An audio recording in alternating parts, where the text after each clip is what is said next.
Folks, I've consistently said what is taking place right now is what Donald Trump and these MAGA idiots are trying to do.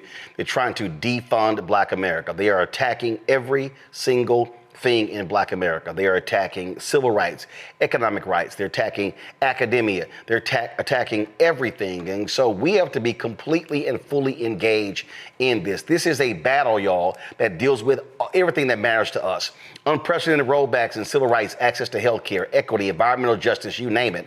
So folks at Black Voters Matter, they're expanding their mission beyond protecting the rights of Black voters. They now are focused on supporting Black communities, relaunching We Fight Back campaign. This was launched in 2024.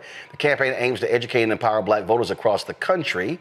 BVM is not only fighting against a fascist regime and racist policies, they're also building a campaign to reimagine democracy. Joining us right now, the co-founders, Cliff Albright, Latasha Brown. Glad to have hear y'all on the show.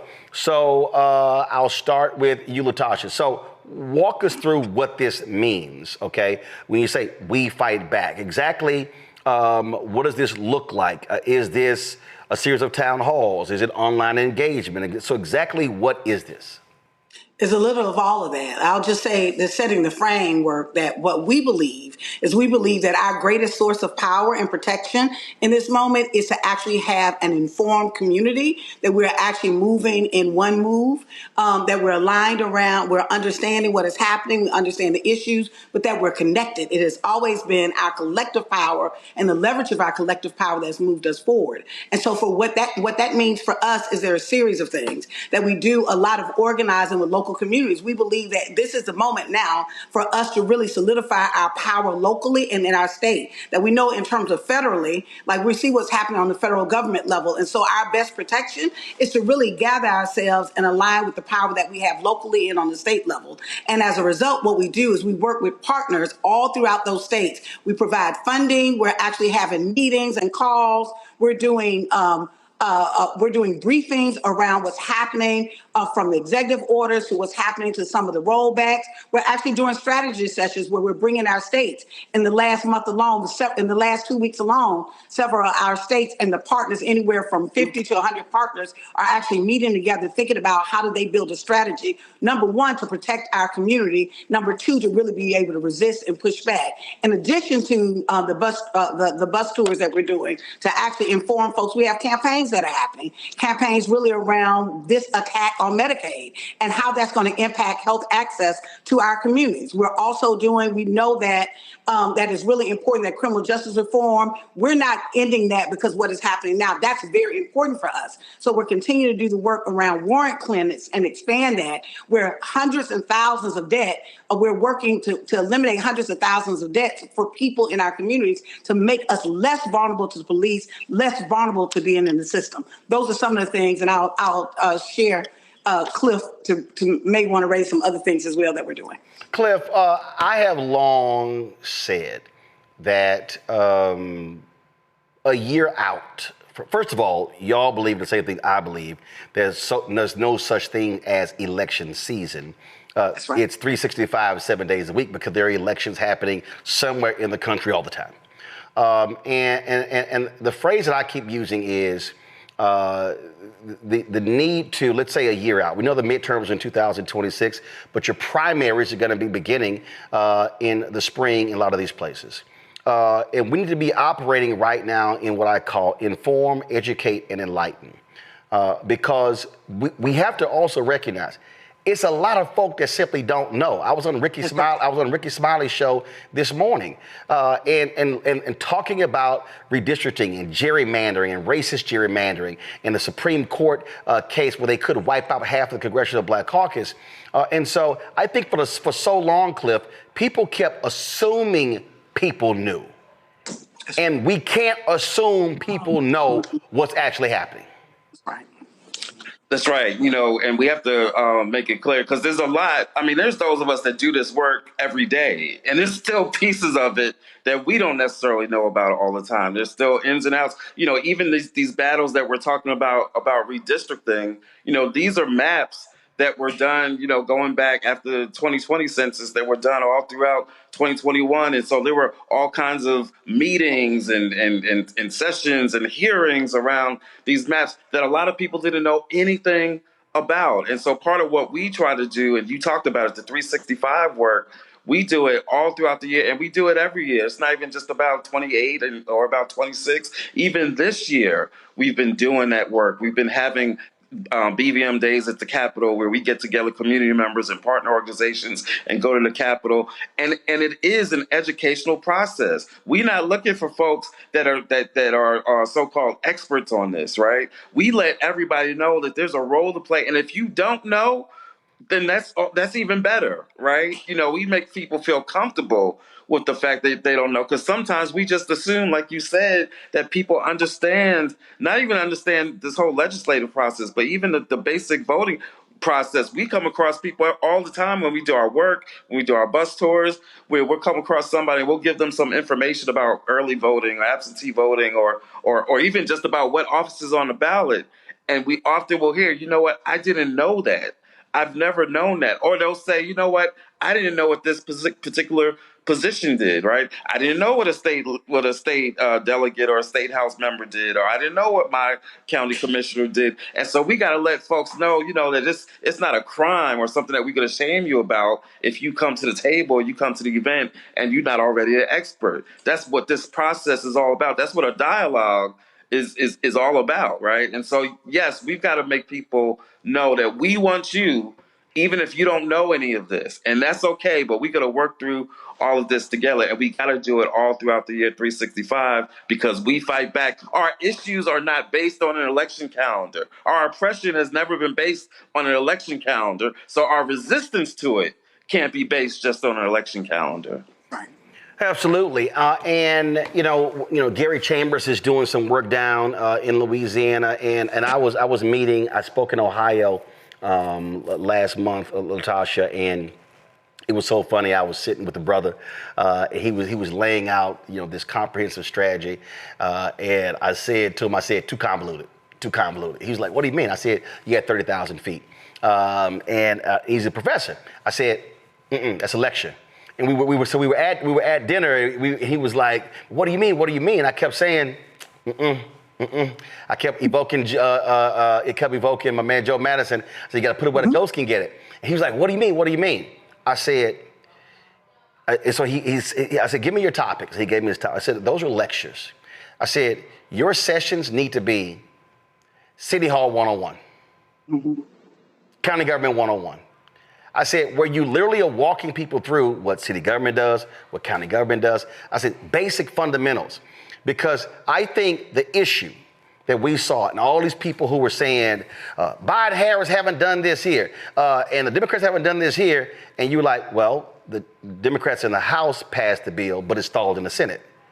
You can't act like that didn't happen. And then when folks say, well, stuff ain't happening, then you go, well, no, this happened, and this happened, and this happening in this state, and this happened in this state. It's amazing to me when I talk to people, a lot of folk who got their degrees and everything, they actually just don't know how politics works.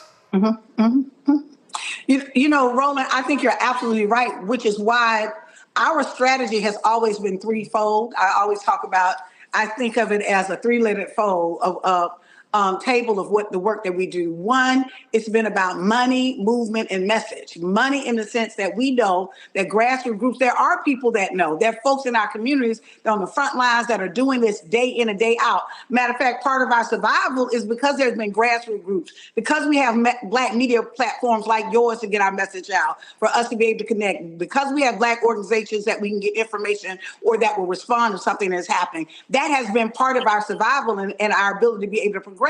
And so we need to make sure that we're getting money to platforms such as yours, organizations like ours, so that we're really Black controlled and we're actually being able to have the freedom from the mis and disinformation. The second thing I think is really important around movement building infrastructure, that if we're going to do this work, we got to really come together as community. It can't just be a one-off. Like part of what we saw oftentimes in the election cycles is that the parties will pick 2 or 3 issues, and then the issue is abortion. And if we're not talking about abortion, then there's nothing else that's being talked about on that platform. Many folks in our communities, that's not the top of their list of what they're concerned about. They're concerned about from medical access. They may be concerned about some of the chronic illnesses that are happening in our communities and seeing the cuts or the closures of hospitals. And so it's really important that we're doing that work as well. And then message. To your point, I think part of what we've seen is over the years, we've actually seen this misinformation and disinformation that is documented, that was targeted at Black voters. And so we have to really, in this moment, we've got to be real disciplined. We have to listen to credible, trusted messengers, people who time and time again, that you can actually follow along. They're bringing us good information, and really be able to discern what information is not good or not, information is not relevant, or where the source is. The second thing is, I don't think it's going to be enough just to understand kind of the functions of government. We need to understand, yes, the functions of government, that's baseline, but we also need to understand, I always talk about this radical reimagining of what our North Star is. We've got to really get clear as a community of what it is that we want, so that we're not constantly responding to those who don't want, that we know that there are those who don't want us to have anything. And so I think it's real important in this moment that we don't just see this as a setback. We've got to see this as a setup. We can't just go and ask that we just want a bill or a policy passed. At this point, we need to say we want the whole thing. If there's going to be a realignment, let's get it right. That even the Voting Rights Act in itself was never enough. That Dr. King and them didn't think that that was the end. They thought that that was actually a space and that was an additional support, services of protection of our right to vote. And so we've got to even ask for more and even go and organize ourselves to ask for more. One of the things that, Cliff, I was in Ohio, I was in Cincinnati last year, and a brother who's an alpha, I was in a restaurant, he was there with his daughter, and he came up to me and he greeted me, and he said they were doing voter registration the next day at the Bengals game. And I said, why? He goes, what do you mean? I said, why? I said, okay. I said, how much time are y'all gonna spend out there? So I said, you're going to spend the pregame, you're going to be there about 2.5 hours. I said, how many people are going to come through there to register to vote? I said, I'm not saying that's not necessary. I said, but I'm very curious. I said, have y'all ever considered pulling the 20 or 25 blackest precinct in Cincinnati? He's like, what do you mean? I said, well, you can actually go get the data and see where the votes are, where African Americans registered. I said, where do they live? I said, then you can pull that and you'll be able to see who voted in the last election and who didn't. I said, so if you're talking about impacting elections, I said, and you have finite people, finite time, finite resources, I said, have a more targeted approach. He was so blown away by that. And then when I was in North Carolina, our former general president, Everett Ward, got a group of brothers together. And I said the exact same thing. I said, y'all in North Carolina. I said, do y'all know how many black people did not vote in Sherry Beasley's Supreme Court justice race? How many black people did not vote in the last election? I said, this is how we have to target our time, energy, and resources.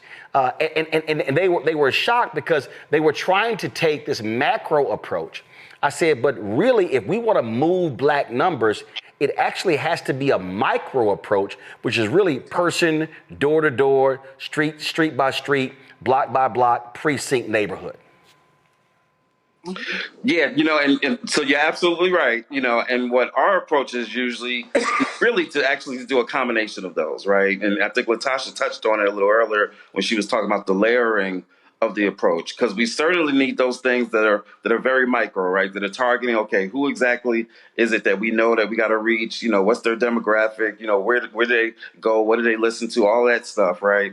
But then we also layer it with different levels of some of the wider stuff. And so, we have this belief that if you get a couple of text messages from us, a couple of phone calls, you get a door knock, then you see that billboard while you're on your way driving to work, and then you see something on YouTube, because sometimes we do our YouTube ads, that because you did one of our trumping Trump ain't shit videos last year, right? And so we believe that if we can do the combination of like the wide visibility, we call it the visibility work, and then combine that with like the real macro, we want to touch you at your door on your phone. That's when we tend to get maximum input. And what we found last year, we targeted 3.2 million black voters who had not voted in 2020, right? And out of those 3.2, 50% of them turned out in 2024, right? Now, some of y'all might say, well, 50%, that's not a huge number. But mind you, this is 3.2 million, not folks that were new registered, right? That they were unregistered in 2020 and then they got registered by 24. These were folks who were registered in 20 who consciously decided, I'm not voting. Y'all ain't moving me.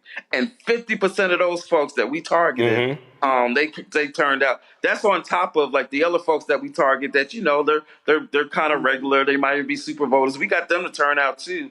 But we know how to get those folks that, for one election, we're like, y'all not doing nothing for me. I'm not going to turn out. And then finding a way to communicate through that combination of the targeted, the micro, and the macro to get them to turn out. So, so you're absolutely right, though, because there's a lot of folks that won't do that micro that you're talking about. And see, Latasha, the reason I say that to the brother, I said because y'all are operating as a chapter.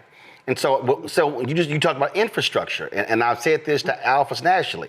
I said, listen, we have undergrad chapters, grad chapters. I said, but you have a local chapter, then you've got your combination of your chapters in the city, then you've got your state chapters, then you got your region, and then you got national, international. And so what I say to folk is, I said, if you're local, stop trying to be in somebody else's city. I said, be in your city, and then take your city and then break your city down by sections of the city, by neighborhoods, and then block, street, houses. And the brother was like, damn, I'm taking that. And so I had another chapter. They hit me up and they said, dude, can you do a session? And when I walked them through, they were like, damn, we ain't thought about that. And that's why I think what we have to do, those of us in Black-owned media, what y'all do as well, is literally walk people through, because I think a lot of people, Latasha, go, man, that's a whole lot. It's like, no, I don't need you to do a whole lot. Can you knock on 5 doors? Then they go, yeah, I can knock on 5 doors. I'm like, got it. Now you go get 5 other people, and now the 5 of y'all, like go get 6 of y'all, go knock on 5 doors each. Now we got 30 doors. And they go, well, that's doable. And so I think sometimes we just got to make this thing easy for people and not make it complicated. I agree. I think there's a couple of things that you said, because I do want to note, I think it's simple law of multiplication, right? Literally, you organize, and let's be clear. Or what our mamas and daddies said, baby, that's basic math. That's basic math, right? And the other piece around it too is for us to really look at, there's nothing new under the sun. If you go back and you look at black political machines, right? How you got the first black mayor of Atlanta, the first black mayor of Chicago. When you start looking at how black people start getting into political office, quite frankly, it was because of organizing, and it was a map of organizing street by street, block by block, town by town. But let me say this. I think that it's not just a matter of organizing the votes. We really got to think about, we are in a different environment. Whether people want to acknowledge it or not, we're in fascism.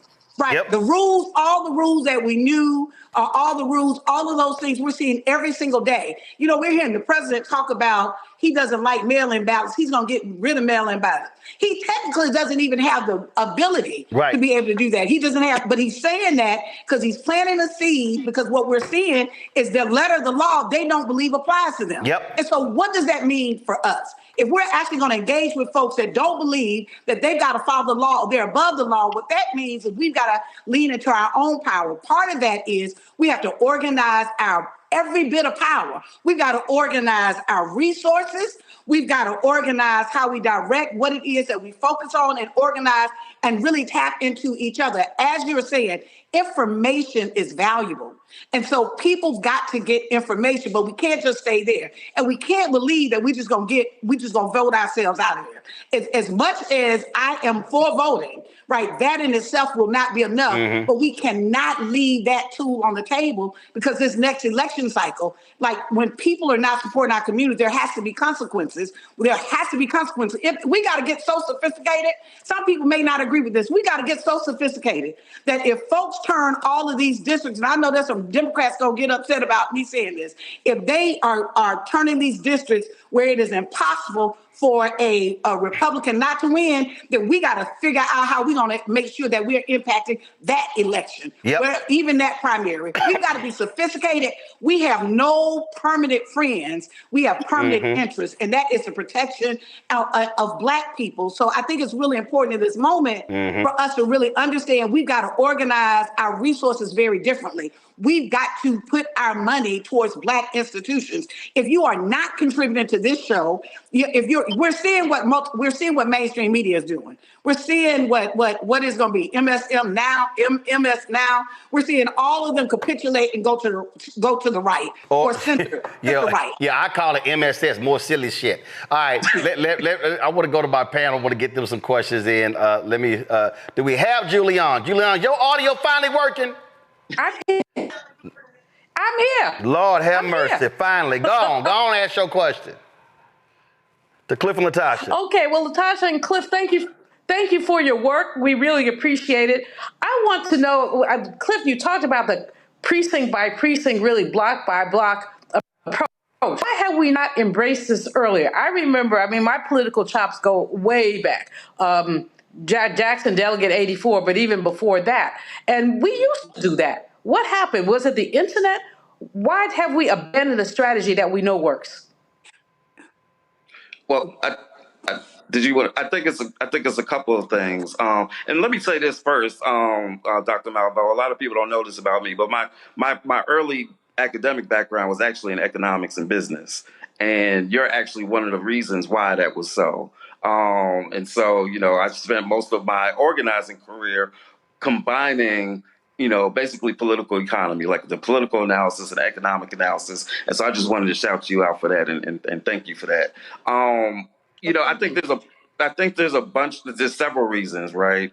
I think the internet and social media is part of it, right? Where now we've got a lot of folks that feel like we can just use, and to be clear, it is a tool, right? But there are some people who have abandoned what we've been talking about, the old school ways, and not just abandon it, but not just abandon in the sense that they've moved on, but even abandon in a way where like we look back at like traditional organizing, like that's ancient and that was backwards and that was like this negative connotation to some of the ways that we've always organized. So I certainly think that some of the technology is a part of that. I think that also some of it is that we've been told that it doesn't work. Like even right now, we're still being told that it doesn't work. Like we're still being told that the things that we did to make such changes and to get election results in places like Georgia in 2020 and so many other places that, that doesn't work. See, that's how come 2024 happened and Trump was able to win, right? Which is not the case. But a lot of times what happens is, every time there's a loss or an apparent loss, people want to try to get you to change the way that you've done stuff. And a lot of times they're trying to get you to change it either because they know that it's successful and they want you to change course and to do some other stuff that won't be as strategic and as impactful. And then sometimes they want you to change because and again, I think that this is what's happening now in terms of progressive circles and democratic circles, because it's not their thing. And they'd rather that all the attention and all the resources be put in the stuff that they do. The advertising people want to tell you that doing door knocking and old school advertising doesn't work. And that's why all this fundraising needs to go into doing these ads, right? Which weren't effective in the last cycle because they couldn't counter the advertising, the disinformation that was coming from the other side, right? And so I think there's a lot of reasons. Some of it technology, some of it because different people have different motives, and sometimes people just simply, they don't want us to win and want us to doubt ourselves. Well, I'm gonna put one thing on the table, and I did a whole thing on this before a couple of months ago, and I think it's still the case. And to Julian's question, I think the fundamental problem is We have gotten where we are today because there's been a group of black people who committed their lives to changing our communities. And those black people, they're retiring and they're passing away. And the problem is they're not being replaced. You can, if anybody steps back and go, if you talk to anybody who's a baby boomer or Gen X, they probably can say, oh, Miss So-and-so. We all know in different communities, likely a Miss So-and-so, but also a Mr. So-and-so who worked precincts, did elections, every single election. Well, guess what? They now 70, 75, 80, 85. They tired. And meant something, they retired, they moved on, again, or passed away. So the problem is, these are the people who went to city council meetings, who went to county commissioners meetings, who kept us informed. And the problem is, those people have not been replaced, Latasha. And if we really look at Florida, North Carolina, and y'all know, y'all interface with those folks. And you see them sisters and them brothers out there, and listen, they in their 70s and 80s still trying to fight. And then you say, well, where's their backup? And that's part of the deal. So we literally, as black people, we actually have to replenish our black infrastructure, because what I have said is we've had now 2 generations that's made a whole lot of withdrawals from the Black Bank of Justice. They ain't made many deposits. That's right. That's right. I mean, I think it's a couple. I do think it's a little more nuanced, though. While I absolutely agree with you that where are the soldiers that are coming behind the generals to do this work? But I will also say that there have been some mechanisms in the last decade or so that has actually undermined black organizing, black infrastructure. You know, I can even go from the Obama campaign, and I know that may be controversial to some, but what we did not see that there were always black political infrastructures in the South. You knew who the black machine was in Alabama. If you had done any black work, you knew who the machine was in Alabama. Mm-hmm. You knew who the machine was in Mississippi. You knew the machine. A lot of the infrastructure, to Reverend Jesse Jackson's credit, a lot of from 1984 and 1988 campaigns, there was a black infrastructure in terms of how he had a big ass coat. Yes. He had a big people don't understand the number of black city council members for the first time, county commissioners, sheriffs. I mean, black people were elected to office for the first time ever in 84 and 88. That's right. And so, so the approach was a black political machine. We used black media. We used black consultants. We used black organizers. There was a political machine that actually operated in many ways almost like an independent party in some instances, right? What we've actually seen is I can actually count to meetings that I was in over a decade again. I remember a meeting I was in with Melanie Campbell and some other leaders that literally we were saying that what you all are doing is undermining like this model of how we organize. We saw where there was this idea of going to technology, like it didn't count that when you go organize, you got to organize using a particular kind of technology. We saw it when it came to voter registration, that the other thing that we got to take on, now we got to take our blame, but voter suppression has worked.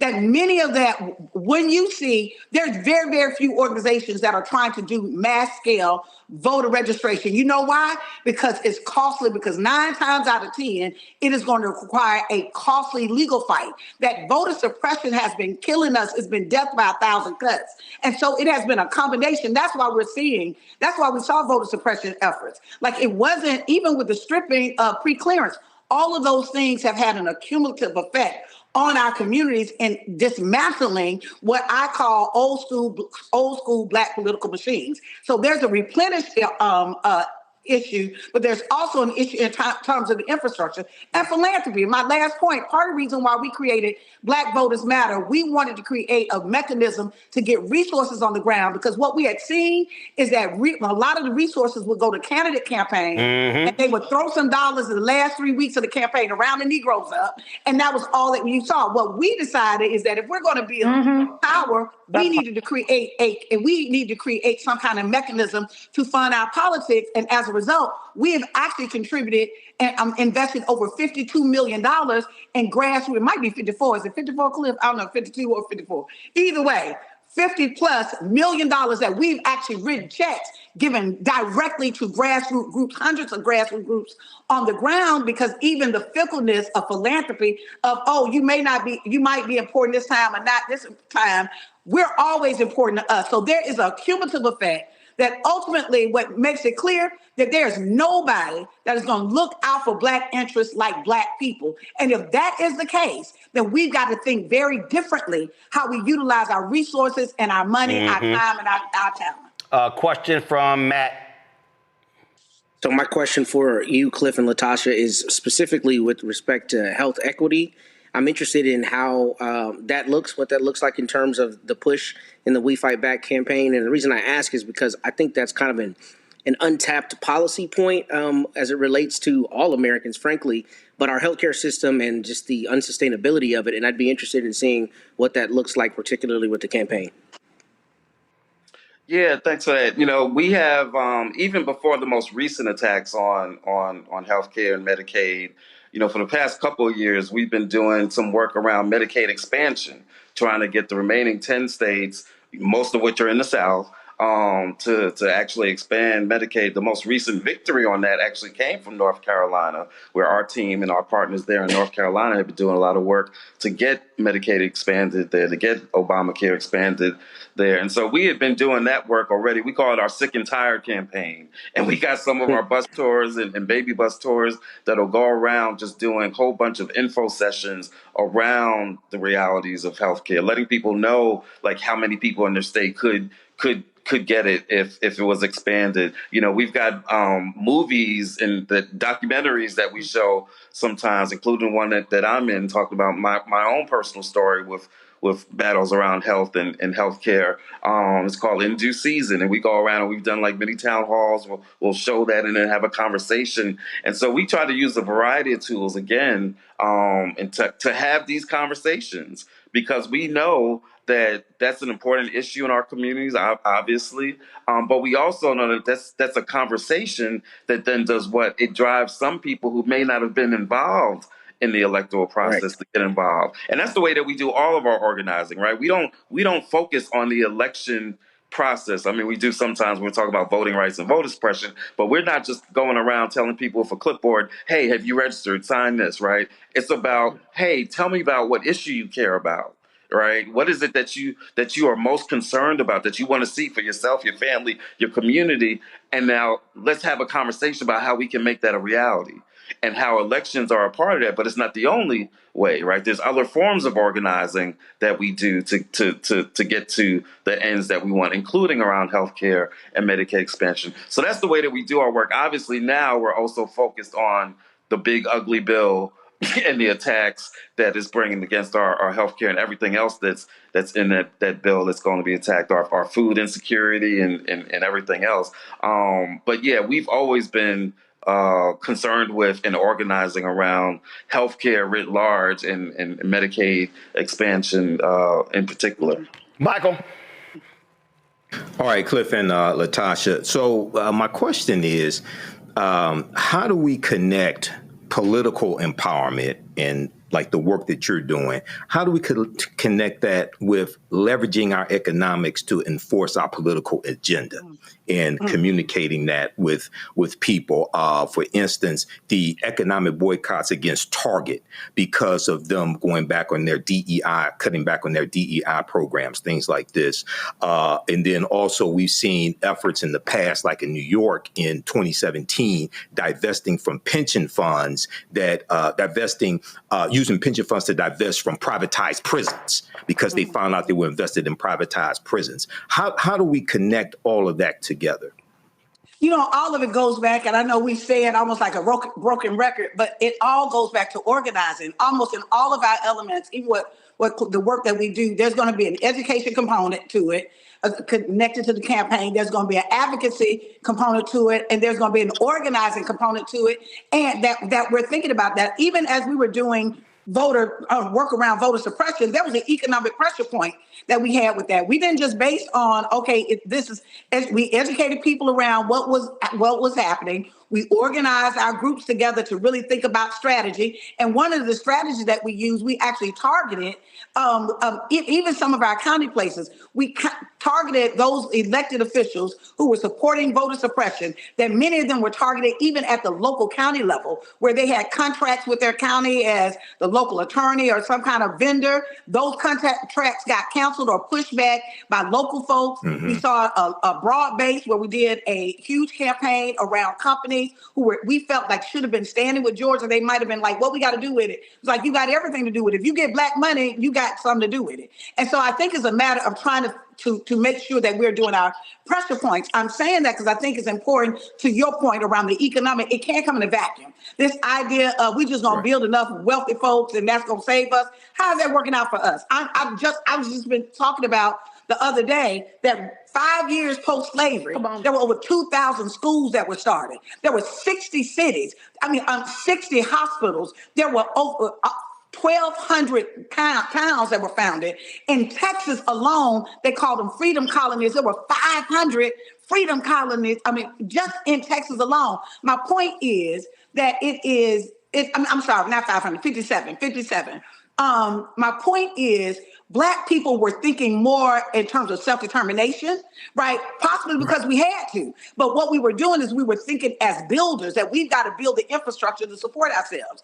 In this mechanism, we have to do all the things. Yes, we've got to push. That's why we support reparations with the work that we're doing, that there has to be a larger issue that is just not economic. You can't have a 200, 400 head start, use our bodies as collateral and leverage to build wealth in this country, use our label to exploit and build in this country, and then look at us and try to figure and say, well, we don't understand why you're doing. No, we want our money. We want our money that we've invested, that we want our money that we've earned, that what we've put the value in this country, we want that.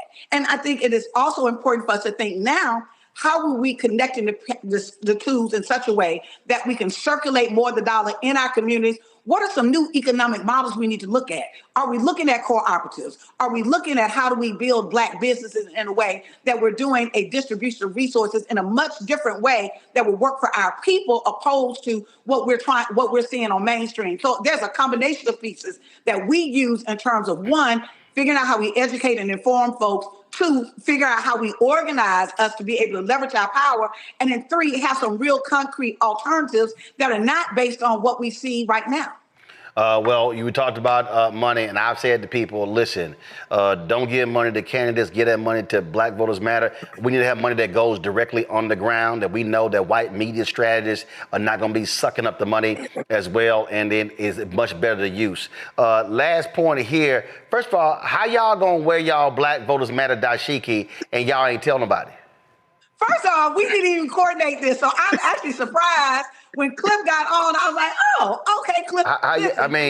Y'all. We rocking Black and proud these days. Listen, we gonna remind America, reminding us, and we reminding America who we are. Okay, so this was just night before last. Turn the audio up. I don't understand why y'all come on, turn audio up. So my man Latasha Brown, my man Cliff Albright, they knew different African tops I had, so they sent me this dashiki Black Star. Matter of fact, I'm gonna stand right in front. So so they sent me. I got it. They sent me this. This Black Voters Matter dashiki, so y'all see what it looks like right here. This is what it looks like on the back. And so then they have, you see right here, they got BVM on the sleeves as well. So not sure if they have it on their website. I think they do. So go to blackvotersmatter.com if y'all. All right, so people ask me, so if they want one, where they get it? Well, this one is kind of special. I don't think they can order this one, can they, Cliff? I think we have one version of it on the website. Okay. Double check, but they could go to our website, blackvotersmatterfund.org. In the menu somewhere on there it says shop, and it's got our shirts and hoodies, and I'm pretty sure that there's one of these dashikis on there. If there's not, shoot us an email and we'll see if we could get it added. Man, y'all better move some product. We need to move some product though. Man, y'all better move some. Listen, y'all better hold. I'm checking right now. Let's see here. Shop. Is it on there? Uh-oh. Listen, y'all, we gonna have to talk. What's up? Y'all shop button ain't working. Look right here. Look, I'm clicking. I click shop. Oh, well, we got to get that fixed. Y'all got to get that. Come on now. That would get fixed. Listen, they ain't got to worry about tell them to try it in an hour. We going to get it fixed. All right. We get it fixed All right. tonight. All right. But before we go, Roland, I gotta say just a quick word. If we still got a minute, I gotta say a quick word about what's going on with DC and what's going on. Yeah, I got 60 seconds because I got a guest waiting. Go ahead. Okay, 60 seconds. We all know, Roland's been talking about what's been going on in DC, the invasion in DC. We got a bunch of actions that we got on our website and on our social media. If you want to find out what's going on, two things. One, we got a Zoom webinar that we're doing tomorrow where we're going to be talking about DC. We could have some of the DC activists on there. We're going to talk about the calls to action that we have. We're doing a call campaign to get Congress to end the occupation of DC. We got another call campaign that we got in those 6 states that have sent National Guard. So we got folks in those states that are going to be making calls and organizing around that. So to find out more, you can text free DC to 25225, free DC to 25225, and it'll get you a link that you could get onto the Zoom webinar, and you can hear all that information and find out about those calls to action. We got to be clear that what's going on in DC right now is not just about DC. It's coming to all of our cities. We got to stop it in DC right now. All right, then. I'm quite sure I'll be seeing y'all on the road in the fall. We appreciate it. Thanks a lot. Hello, I'm Isaac Hayes III, founder and CEO of Fanbase. Listen to what I'm about to tell you. The window to invest in Fanbase is closing. We've raised over $10.6 million of our $17 million goal. That means there's room for less than 6,370 people to invest in Fanbase for the average amount. The minimum to invest in Fanbase right now is $399. That makes you an owner in Fanbase today. Go to startengine.com/fanbase to invest. Why? Because current social apps have taken advantage of users for far too long, with content suppression, shadow banning, harmful racist content, and no real tools for monetization and equity. Fanbase has over 1.4 million users and counting, allowing anyone to reach all their following and monetize their content from day one. Social media is the new TV, and whoever owns the apps that distribute that content have the opportunity to own potential billion-dollar companies. While big platforms with uncertain futures are failing to serve their users, Fanbase is stepping up to fill the gap. Don't wait until it's too late. Invest now, invest for yourself and your future. Go to startengine.com/fanbase and own the next generation of social media.